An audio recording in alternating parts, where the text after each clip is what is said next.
삼은 나라 곧 하나님의 기업으로 선택된 백성은 복이 있도다. 하나님은 영이시니 예배하는 자가 영과 진리로 예배할지니라. 아멘. 이 세상 모든 것을 지으시고 주관하시며 우리에게 구원의 은혜를 베풀어 주시는 성부 하나님을 찬양합니다.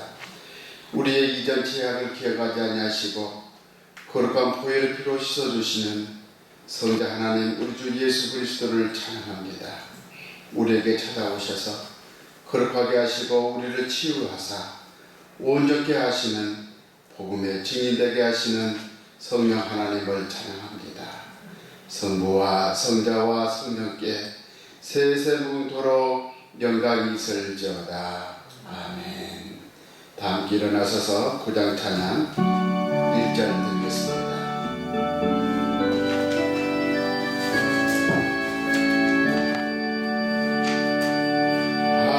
하늘에 가득 찬 영광의 하나님, 온 땅에 충만한 존귀하신 하나님, 생명과 빛으로 지혜와 권능으로 언제나 우리를 지키시는 하나님,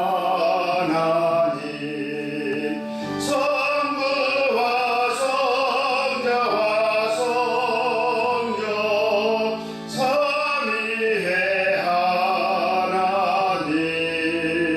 우리 예배를 받아주시옵소서.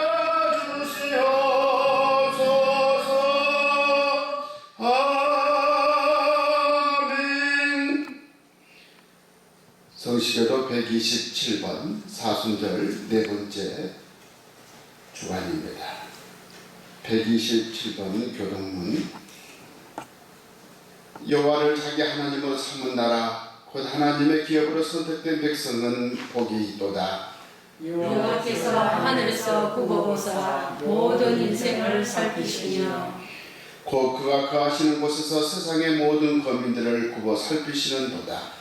그는 그들 모두의 마음을 지으시며 그들이 하는 일을 굽어 살피시는도다. 많은 군대로 구원 얻은 왕이 없으며 용사가 힘이 세어도 스스로 구원하지 못하는도다. 우리 영혼이 여호와를 바라며 그는 우리의 도움과 방패시로다. 우리 마음이 그를 즐거워하며 우리가 그의 소문을 의지하였기 때문이로다. 여호와여, 우리가 주께 바라는 대로 주의 인자하심을 우리에게 베푸소서. 아멘. 앉으셔서 찬송 381장 1절과 끝절을 들으시겠습니다.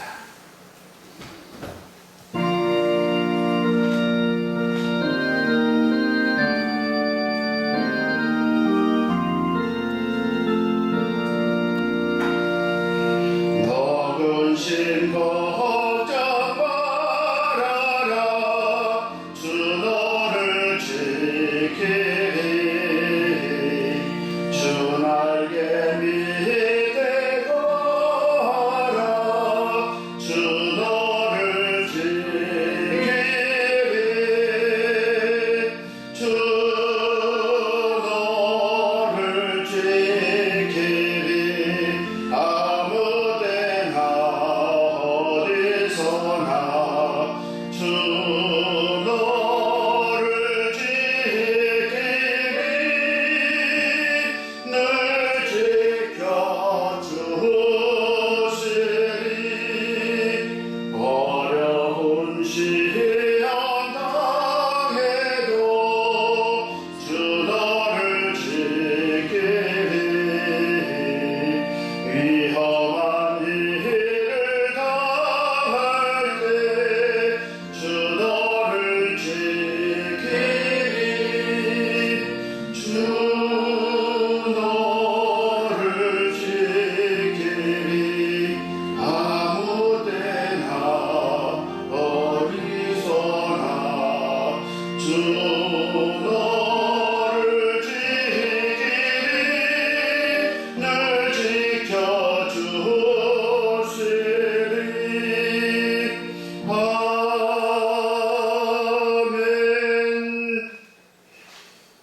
함께 우리가 중보 기도 드리겠습니다. 코로나19 기도 주보에 참고하여 함께 중보 기도 드리겠습니다.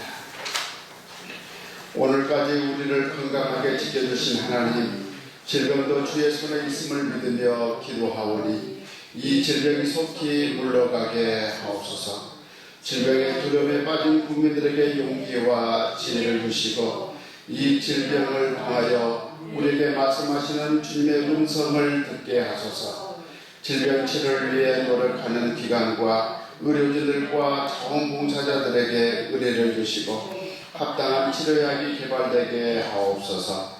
지도자들에게 이 사태를 잘 극복하도록 지혜를 주시고 국민의 건강을 최우선으로 하는 정책을 실시하게 하옵소서.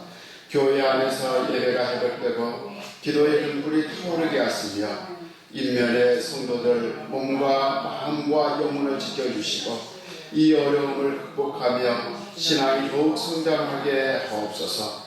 치료자 되시는 예수님의 이름으로 기도하옵나이다. 아멘.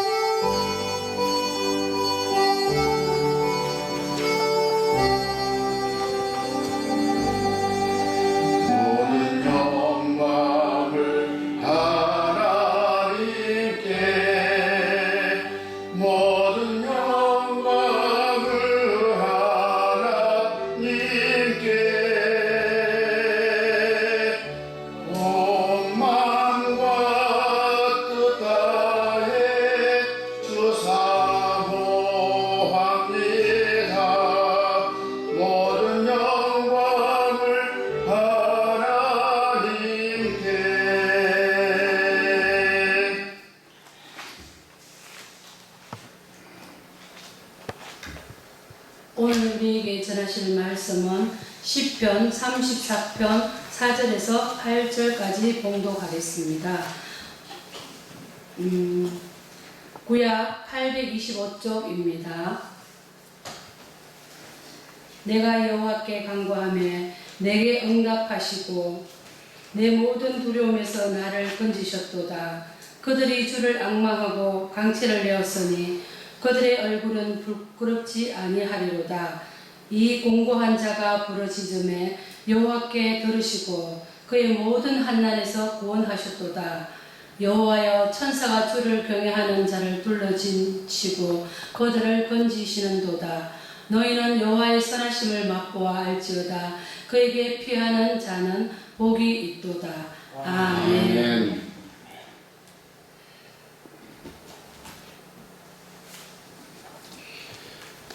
우리가 미래를 바라보는 관점은 크게 두 가지로 있습니다. 하나는 미래학이고 또 하나는 종말론입니다. 미래학이란 오늘을 기점으로 해서 앞으로 어떻게 될 것인가 하고 예측하는 것을 말합니다. 지금 세계 경제가 이렇다. 미국 경제가 이렇다. 코로나 바이러스로 전염병이 전 세계를 휩쓸고 있다. 그러므로 앞으로는 이렇게 될 것이다. 그것을 예상하고 그것을 어떻게 잘 대처하여 나갈 것인가, 그러면서 오늘 어떻게 잘 살 것인가, 이것이 바로 미래학입니다. 반면에 종말론은 정해진 미래를 기점으로 해서 역으로 오늘을 어떻게 살아가야 하는가, 그것을 말하고 있습니다. 성경에 약속된 하나님의 말씀, 최후의 모습을 일어날 것이다. 그러므로 우리는 그날을 바라보면서 오늘 이렇게 살아야 된다. 이렇게 하는 것이 바로 종말론이죠. 엄밀하게 말하면 미래학은 인간의 예측이고 종말론은 하나님의 약속에 대한 인간의 신앙입니다. 자, 오늘도 우리는 미래학의 소리를 들으며 살고 있습니다. 가령 경제 문제를 가지고 생각해 보면 작년에도 살기가 참 힘들었는데 올해 지금 모든 세계가 경제가 다 흔들리고 있습니다. 온 세계 곳곳마다 많은 나라들이 참으로 힘들다고 아우성입니다. 경제학자들은 이전에 있었던 사스 전염병을 통해서 정말로 그때는 수출이 참 어려웠었다고 말하고 있습니다. 어떤 학자들은 메르스 전염병으로 인해서 참으로 내수 경제가 참 많은 타격을 입었다고 말하기도 하죠. 그러나 이번에 코로나 바이러스는 내수 경제뿐만 아니라 수출에 많은 악영향을 줘가지고 정말로 경제적인 침체를 가져오고 있다, 그렇게 말하기도 합니다. 그래서 미국뿐만 아니라 유럽에서도 한국에서도 어떻게든 경제를 살리기 위해서 경제 부양 정책을 실시하고 있지만 그러나 생각처럼 쉽지는 않습니다. 정말 우리가 이 어려울 때 어떻게 살아가야 되느냐, 앞날을 보면 참으로 깜깜합니다. 그런 이야기가 참으로 정말 힘들다는 이야기가 실제적인 이야기입니다. 맞는 이야기입니다. 왜? 현실의 근거를 두고 있기 때문이죠. 그러나 똑같은 상황이지만 전혀 다르게 미래를 바라볼 수 있는 관점도 있습니다. 종말론적인 관점에서 보면 아주 소망적으로 현실을 바라볼 수가 있는 거죠. 왜 그렇습니까? 오늘 하나님의 자녀들에게는 영원한 하나님의 나라가 우리 가운데 약속되어 있기 때문이죠. 아무리 이 세상에 어려움이 있고 우여곡절이 있다 할지라도 내가 반드시 너를 도와줄 것이고 너는 틀림없이 승리하리라. 이게 바로 하나님의 우리 가운데 약속하신 종말론적인 신앙이죠. 그러므로 오늘 우리가 살아가면서 미래학적인 관점에서 살 것이냐 아니면 종말론적인 관점에서 살 것이냐, 어느 곳을 붙잡고 살 것이냐에 따라서 우리가 현실은 똑같이 살아가지만 그 삶의 내용은 정말로 다른 것이 될 수도 있습니다. 성경에는 하나님의 자녀들에게는 결코 어려움이 없다, 그렇게 말씀하지 않습니다. 우리도 똑같이 이 세상 살고 있기 때문에 어려움을 많이 겪게 될 것입니다. 그러나 하나님의 자녀들에게는 그것을 그 어려움을 넘어서는 미래가 있습니다. 도우시는 힘이 있습니다. 성도는 믿음으로 은혜의 보좌 앞에 나아가면 하나님의 긍휼하심을 입을 수 있습니다. 때를 따라 돕는 은혜를 받으면서 그 힘으로 오늘도 넉넉히 이길 수 있다는 것을 우리는 고백하게 되는 거죠. 오늘 본문 말씀이 바로 이 종말론적인 신앙으로 이 어려울 때 어떻게 살 것인가를 가르쳐주는 바로 교회에게 그리고 성도에게 가르쳐준 하나의 믿음의 고백입니다. 이 땅의 많은 사람들은 수많은 어려움 속에 두려움 속에 지금 살고 있습니다. 이러다 코로나 바이러스에 걸리지는 않을까, 이러다가 일자리를 잃어버리지 않을까, 이러다가 내가 무너지지 않을까, 이런저런 질병의 두려움, 죽음의 두려움, 실직과 가난 등 많은 두려움 속에 살고 있습니다. 하지만 이런 두려움 가운데 살기를 원하는 사람 하나도 없습니다. 누구든지 이 두려움을 이겨내고 두려움 속에서 자유함을 원하지만 내 힘과 내 의지와 내 노력만으로, 결단만으로 이 두려움을 이겨낼 수 없습니다. 성경에서는 하나님께서 우리에게 주신 것은 두려운 마음이 아니라고 말하고 있습니다. 디모데후서 1장 7절에 보면 하나님이 우리에게 주시는 것은 두려워하는 마음이 아니니 오직 믿음, 능력과 사랑과 절제하는 마음이다, 그렇게 말하고 있습니다. 우리는 잘 알아야 됩니다. 두려움은 결코 하나님으로부터 온 것이 아닙니다. 이 두려움은 죄의 결과로 주어진 것이고 때문에 죄인된 우리는 우리 자신의 힘으로 두려움을 몰아내고 승리할 수가 없습니다. 성도는 어떻게 하면 이 두려움을 이겨낼 수 있을까요? 시편 34편 4절입니다. 함께 우리가 읽겠습니다. 내가 여호와께 간구하며 내게 응답하시고 내 모든 두려움에서 나를 건지셨도다. 성도는 이 어려울 때일수록 모든 염려를 다 주께 맡겨야 됩니다. 기도를 이겨내야 됩니다. 오늘 우리가 성경에 보면 내가 간구하며 내게 응답하시고 내 모든 두려움에서 나를 건지셨도다. 내 인생의 모든 염려를 다 주께 맡기는 것을 말하고 있습니다. 이것은 기도를 통해서 가능합니다. 저자인 다윗도 두려움에 빠졌을 때 하나님께 간구하며 부르짖었습니다. 내가 여호와께 간구했다고 그랬습니다. 내가 간구했더니 나를 건지셨다고 말하고 있습니다. 우리는 누군가에게 기도를 부탁하는 것도 필요하지만 내가 먼저 기도해야 됩니다. 하나님은 내 목소리를 듣고 계시기를 원합니다. 아무나 기도 응답이 있는 것이 아니라 하나님 앞에 무릎으로 살아가는 자, 엎드리는 자에게 하나님은 응답을 허락하여 주십니다. 열왕기하 20장에 히스기야 왕이 죽게 되자 하나님께 기도하는 장면이 나옵니다. 히스기야는 얼굴을 벽으로 향하고 자기가 여호와 앞에서 진실과 전심으로 행하며 선이 행한 것을 기억해 달라고 통곡하며 기도하고 있습니다. 그리고 생명을 15년 동안 연장받았습니다. 히스기야는 여호와를 경외한 것을 하나님 앞에 기도하며 내밀었습니다. 우리가 살아가면서 아무리 기도해도 응답이 없다면 얼마나 안타까운 일이겠습니까? 기도 응답은 내 목소리로 기도해야 되고 하나님은 내 기도 소리를 듣고 싶어 합니다. 성도는 두려움이 있을 때에 어떻게 이겨야 됩니까? 시편 34편 6절 우리 함께 읽겠습니다. 이 공고한 자가 부르짖음에 여호와께서 들으시고 그의 모든 환난에서 구원하셨도다. 아멘. 따라서 합시다. 임마누엘의 신앙으로 임마누엘의 신앙으로 단결지어야 되는 것입니다. 사람은 나만 홀로 고난당하고 나만 홀로 남겨졌다고 생각이 들면 두렵습니다. 하지만 하나님이 나와 함께 하시면 두렵지 않습니다. 사자굴 속에 던져진다 할지라도 다니엘은 두려워하지 않았습니다. 이것이 바로 임마누엘의 신앙입니다. 그래서 평생 동안 하나님께 함께 하심을 경험했던 다윗도 시편 23편 4절에서는 이렇게 노래합니다. 내가 사망의 음침한 골짜기로 다닐지라도 해를 두려워하지 않을 것은 주께서 나와 함께 하십니다. 아멘. 다윗은 두려움이 엄습했을 때에 임마누엘 하나님을 고백했습니다. 임마누엘 하나님은 나보다 나를 더 잘 알고 계십니다. 나와 함께 하시는 하나님이 내 형편을, 내 상처를 누구보다도 잘 알고 계십니다.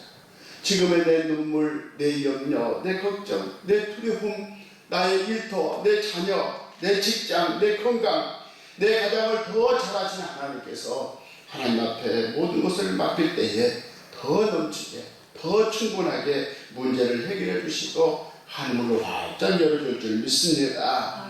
우리가 두려워할 때에 임마누엘의 하나님, 나와 함께 하신 하나님을 바라보며 이 두려움을 잘 이겨내기를 주의 이름으로 축복합니다. 아멘. 성도는 두려움을 이기는 세 번째 방법이 8절입니다. 함께 8절을 읽겠습니다. 너희는 여호와의 선하심을 맛보고 알지어다. 그에게 피하는 자는 복이 있도다. 아멘. 성령 충만함을 받는 것입니다.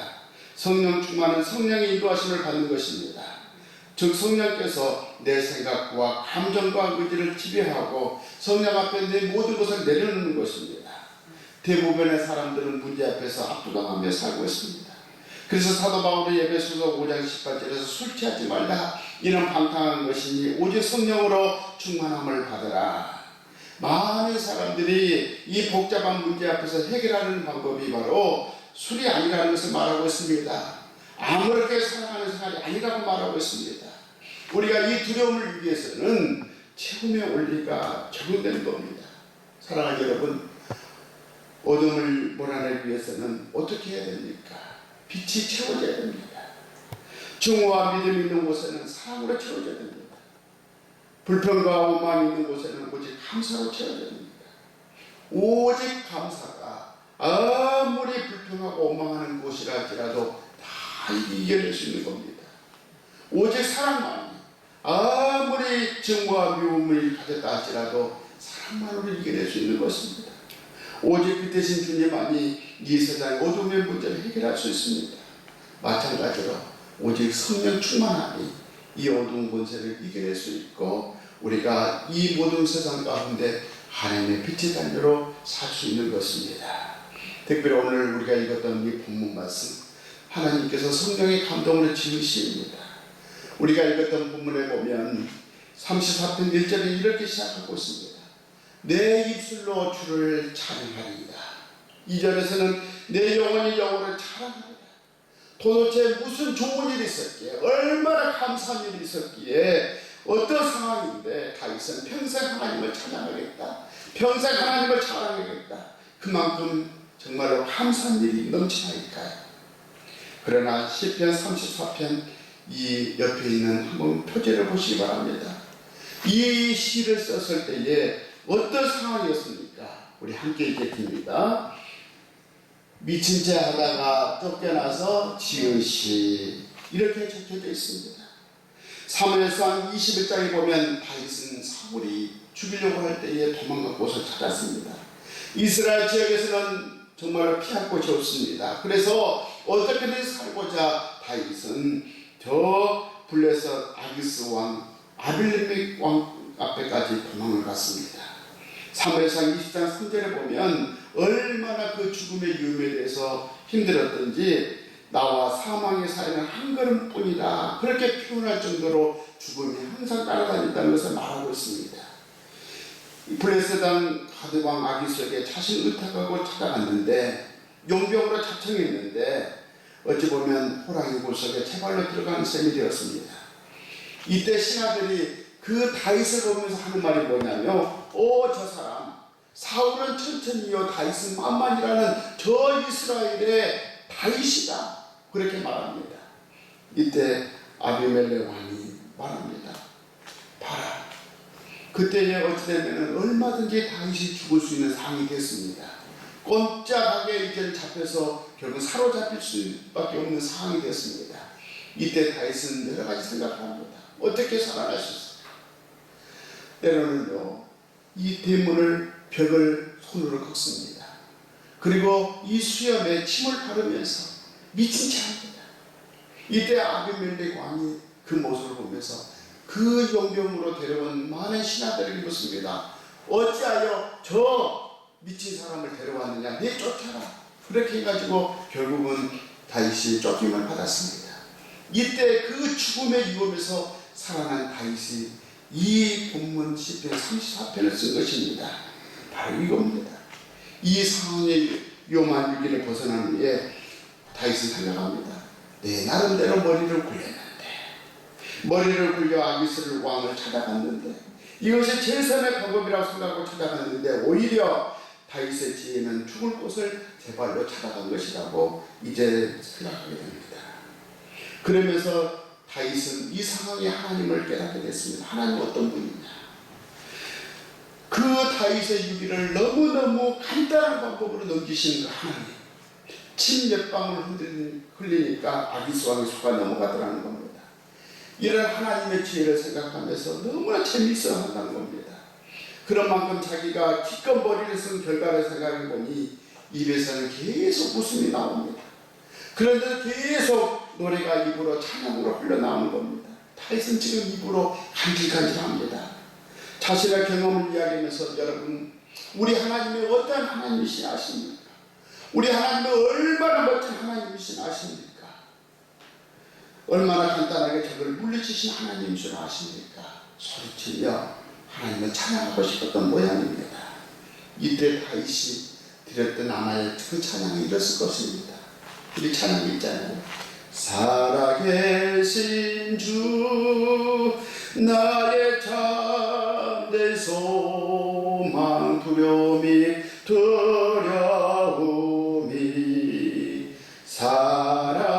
사라진 내 사랑의 주 사랑의 주 내 갈 길 인도하 내 삶의 기쁨 내 모든 삶의 기쁨 늘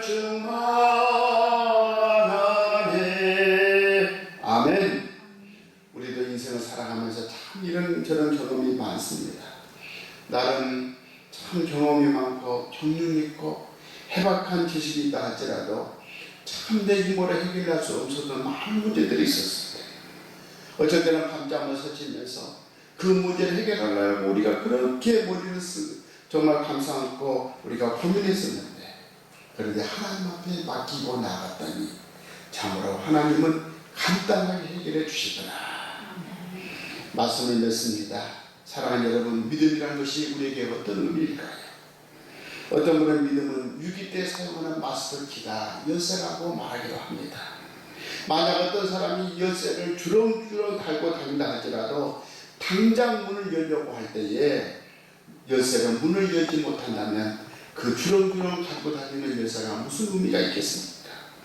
마찬가지로 우리가 하나님을 머리로 아는 것만으로는 하나님의 도우심을 기도의 응답을 받을 수가 없습니다. 가슴까지 내려와야 됩니다. 어디까지 내려와야 된다 했죠? 가슴까지. 그래서 8절 말씀처럼 선하심을 맛보아 알지어다. 우리가 살아가는 삶의 현장에서, 내 가정에서, 내 일터에서, 내 삶의 모든 영적인 그 모든 삶의 터전에서 하나님을 가슴으로 우리가 경험하고 그 하나님의 위대하심을 고백할 줄 아는 저와 우리가 되기를 주의 이름으로 축복합니다. 이렇게 믿음으로 살아가는 하나님의 자녀들에게 주시는 하나님의 약속이 있죠. 10절입니다.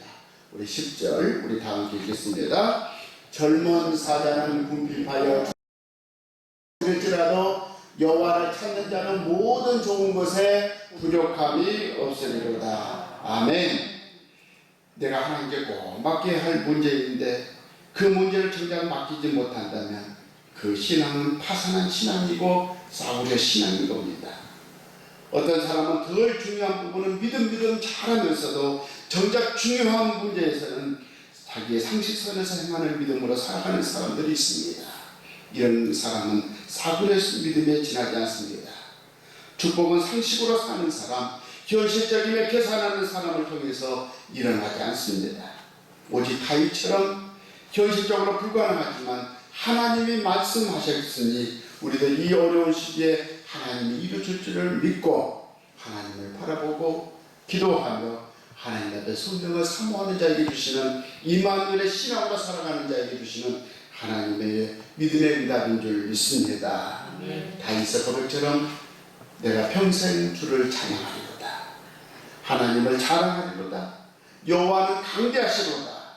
이 모든 고백으로 지금 우리 가운데 엄습하고 있는 모든 두려움에서 치유하고 자유하는 그런 믿음의 역사가 있기를 주의 이름으로 축복합니다.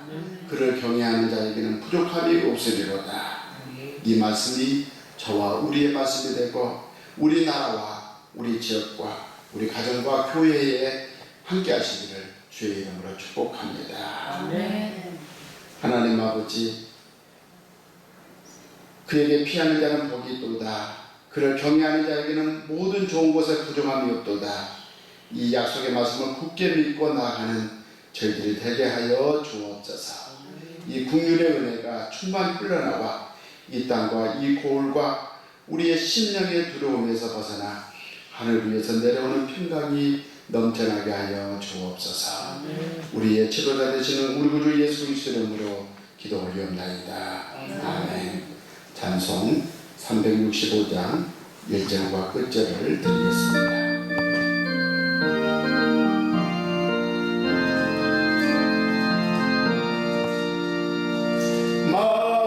마음속에 근심 있는 사람 주 예수 앞에 달려라. 슬픈 마음 있을 때라도 주 예수께 아뢰라. 주 예수 앞에 달려라. 주의 친구니 무엇이나 근심하지 말고 주 예수께 아뢰라. 주름 앞에 겁을 내는 자여 주 예수 앞에 달려라. 하늘 알아보는 자여 주 예수께 아뢰라. 주 예수 앞에 달려라. 주의 친구니 무엇이나 근심하지 말고 주 예수께 아뢰라. 무엇이나 근심하지 말고 주 예수께 아뢰라고 말씀하시는 우리의 친구 되시는 우리 구주 예수 그리스도 은혜와 눈물 나며 깊은 한숨 쉴 때에 주 예수 이름으로 구할 때에 그 모든 것을 응답해 주시는 살아계신 하나님 아버지 그 크신 사랑하심과 두려움 속에서 겁을 내지 아니하고 믿음으로 살고 성령 안에서 살고 기도하며 살 때에 그 모든 것을 이루어 주시는 응답해 주시는 성령님의 교통이 인도하시니 이 민족과 이 땅과 우리 교회와 우리의 가정과 우리의 모든 믿음의 자녀 가운데 함께 하시기를 간절히 축원하옵나이다. 아멘.